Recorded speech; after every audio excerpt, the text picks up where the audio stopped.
friends, I am Dr. Savita Kumari, Senior Obstetrician and Gynecologist at Accord Super Specialty Hospital. Painless delivery आपने सुना होगा। Painless delivery का मतलब caesarean section नहीं होता है। कुछ इसके बारे में मिथ्स है और क्यों पेनलेस नॉर्मल डिलीवरी को, वजाइनल डिलीवरी को इतना प्रमोट किया जा रहा है। आज हम इस वीडियो में हम लोग यही जानेंगे।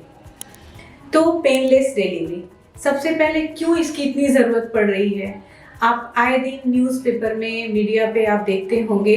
कि निजी अस्पतालों में सिजेरियन सेक्शन ज़्यादा हो रहा है, गवर्नमेंट सेटअप में सिजेरियन सेक्शंस कम हो रहे हैं। ये कम से कम 13-14%, even 15% more than the government setup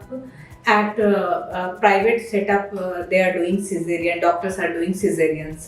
ये इस तरह का आ रहा है। इसका बहुत बार कंसर्न पेशेंट से रिलेटेड होता है। पेशेंट आजकल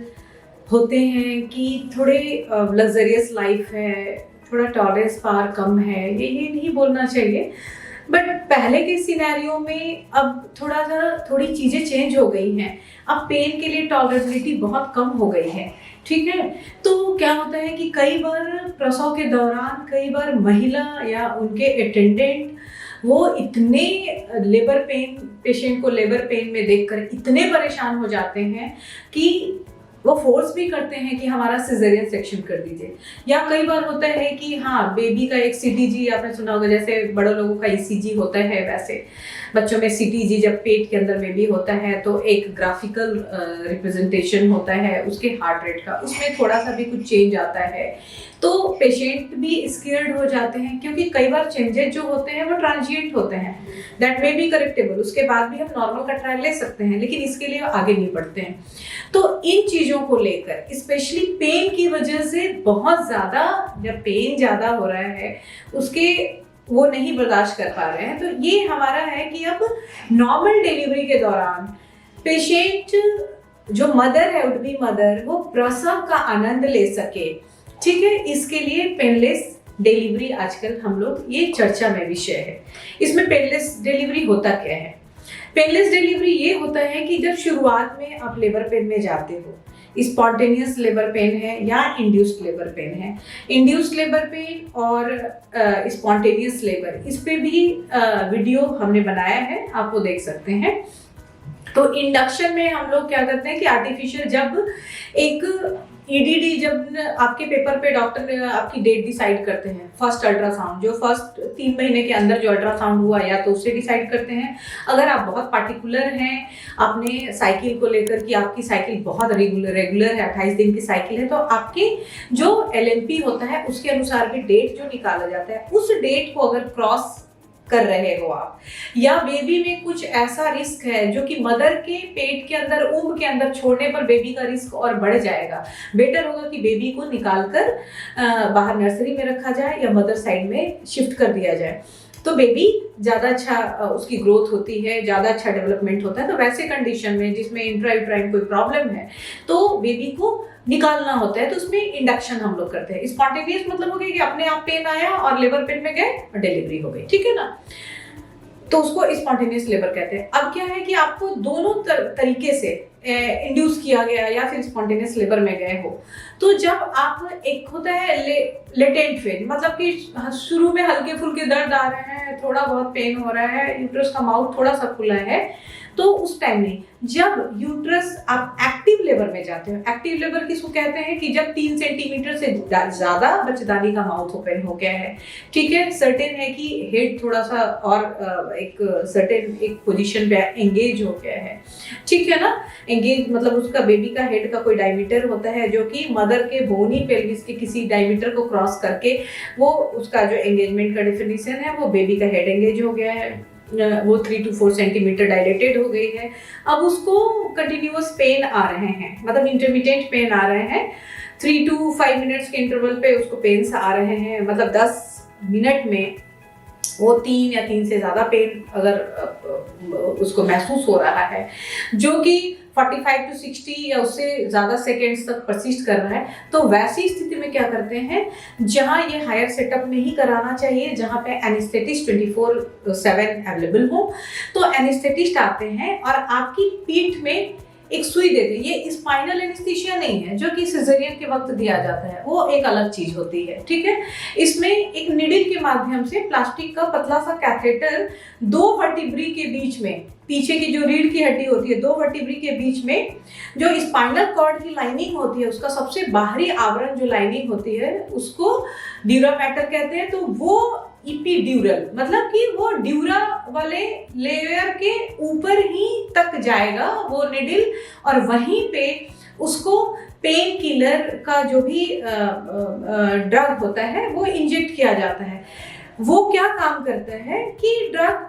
इतना क्वांटिटी में नहीं जाएगा कि जो कि आपके मदर के सर्कुलेशन से बेबी तक पहुंचे, ठीक है। वो उतना ही जाएगा जितना कि मदर को पेन होगा। इसके मिथ्स भी मैं कुछ बताऊंगी। पेनलेस जब हम लोग बोलते हैं तो कई बार जो घर के बुजुर्ग होते हैं, जो मरीज के साथ आते हैं, लेबरिंग पेशेंट्स के साथ आते हैं, वो रिएक्ट करते हैं बिना दर्द के कैसे नॉर्मल डिलीवरी होगा, ये कहीं सिजेरियन तो नहीं कर दोगे, आप पीठ में सुई दे रहे हो, सिजेरियन तो नहीं करने जा रहे हो। तो ये सब मिथ्स है जो कि उनको लगता है कि पेनलेस का मतलब ये सिजेरियन हो रहा है, ऐसा नहीं है, ठीक है ना। वो वजाइना से ही बेबी नीचे से ही निकलना है। लेकिन इसमें क्या होता है कि वो जब हमने ड्यूरा के ऊपर हमने ड्रग डाला, वो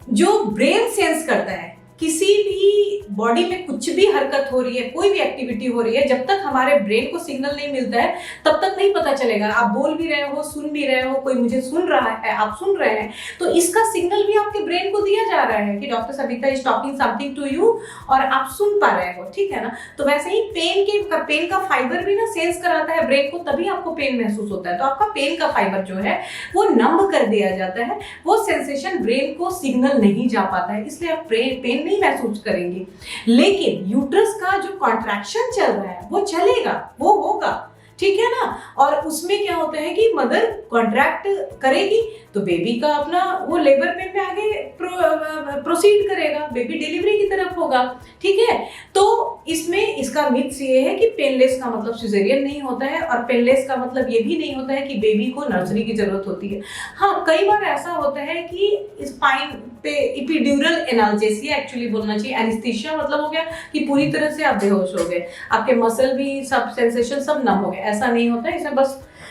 यूट्रस की आपका पेन का जो सेंसेशन है वो कम होता है, इसलिए इसको बेटर टू से एपिड्यूरल एनाल्जेसिया। मतलब एनाल्जेसिया मतलब कि पेन आपको नहीं पता चल रहा है, बाकी सारी एक्टिविटी हो रही है, प्रसव का जो कॉन्ट्रैक्शन होता है, जो सर्विक्स के माउथ का डायलेटेशन होता है, वो सब कुछ होगा, बेबी का हेड भी नीचे आएगा, ठीक है। कुछ केसेस में क्या होता है कि मदर को चूंकि पेन नहीं महसूस हो रहा है तो बेयर डाउन, जब बेबी का हेड बिल्कुल नीचे आ जाता है, उसको क्राउनिंग कहते हैं कि हेड दिख रहा है पेरिनियम के बाहर, ठीक है। उसके बाद कॉन्ट्रैक्शन के बाद भी वो हेड ऊपर नहीं जा रहा है, तो उस टाइम क्या होता है कि हम लोग मदर को बोलते हैं बियर डाउन करने के लिए कि भाई अब आपको पुश करना है, बेबी नीचे आ चुका है, अब आपके एफर्ट से ड्यूरिंग कॉन्ट्रैक्शन जब आप पेन फील कर रही हैं, तो चूंकि पेन तो फील नहीं कर रही हैं, तो वो बेयर डाउन करने में उनको दिक्कत होती है, तो कुछ परसेंटेज में इंस्ट्रूमेंटल वेजाइनल डिलीवरी के चांसेस बढ़ जाते हैं, ये है, ठीक है। या अगर एपिड्यूरल का अपना टाइमिंग है, एक्टिव लेबर के पहले पेशेंट को बहुत ज्यादा पेन हो रहा है, पेशेंट इंसिस्ट कर रही है कि मेरा आप अभी मतलब पेन बंद करना है, तो उनको थोड़े लंबे समय तक, या किसी का लेबर पेन प्रोलॉन्ग हो गया, मसल की अपनी पार होती है, हम लोग बोलते हैं पार, पैसेज, पैसेंजर, मतलब यूट्रस का कॉन्ट्रैक्शन का पावर, पैसेज मीन्स रास्ता, वो हमने सब कुछ रूल आउट कर लिया कि ये वेजाइनल डिलीवरी के लिए है, उसी में हम लोग देते हैं, ठीक है। बहुत सारे जैसे हैं मेडिकल कोमॉर्बिडिटी है, उसमें आप नॉर्मल डिलीवरी ट्रायल नहीं ले सकते हैं, तो वो सब केस को हमने इसमें मानकर चल रहा है कि ऑलरेडी हमने सेग्रीगेट कर लिया, ये पेशेंट नॉर्मल डिलीवरी के लिए ही है, सब कुछ हमने देख लिया कि बेबी का हेड का साइज भी फिक्स कर रहा है, तो उसमें क्या होता है, पावर हो गया यूट्रस का, है ना, और पैसेंजर मतलब कि बेबी,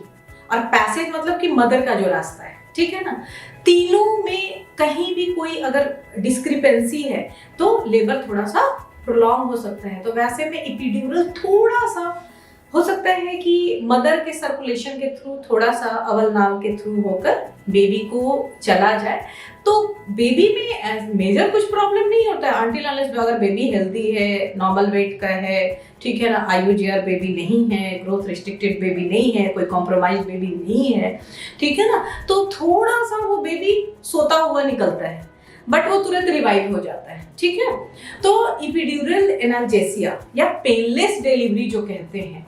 ये आजकल है बहुत ज़्यादा, ये चर्चित विषय हो बन चुका है। लोग इसके बारे में जानना भी चाहते हैं, कई बार इसके बारे में भ्रम पालते हैं कि एपिड्यूरल एनाल्जेसिया दे दिया, उसके बाद तो पेशेंट को प्रॉपर कॉन्ट्रैक्शन नहीं आएगा, पेन नहीं होगा, तो फिर इसको सिजेरियन के लिए लेना पड़ेगा। ऐसा नहीं है। या फिर एपिड्यूरल एनाल्जेसिया दे दिया तो बेबी को नर्सरी में ही जाना है, ऐसा भी नहीं है, ठीक है। और एपिड्यूरल के बाद जो पेन होता है, कई बार ऐसा होता है कि एपिड्यूरल में तो आपने सुई दे दिया पीठ में, तो इसको हमेशा बैकएक रहेगा, स्पाइनल एनेस्थीसिया में होता है, जैसे स्पाइनल देते हैं सिजेरियन के टाइम में, वो सब नहीं, ऐसा नहीं है। ये एपिड्यूरल एनाल्जेसिया जिसको दिया गया है और जिस महिला को नहीं दिया गया, जो स्पॉन्टेनियस वजाइनल डिलीवरी जिनकी हुई है, दोनों में बैकएक का देखा गया है तो बराबर ही है। इसका मतलब कि अलग से